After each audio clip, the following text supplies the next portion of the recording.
नमस्ते और हाइड्रोज इन्फो में आपका फिर से स्वागत है।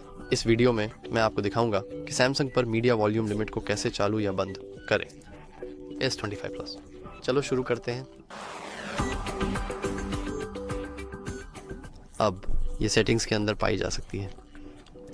यदि आप थोड़ा नीचे स्क्रॉल करते हैं और साउंड और वाइब्रेशन पर क्लिक करते हैं, यहाँ आप वॉल्यूम पे क्लिक करते हैं और फिर आप उन तीन पे क्लिक करते हैं ऊपरी दाएं कोने में डॉट्स। जैसा कि आप देख सकते हैं ये एक मीडिया वॉल्यूम विकल्प है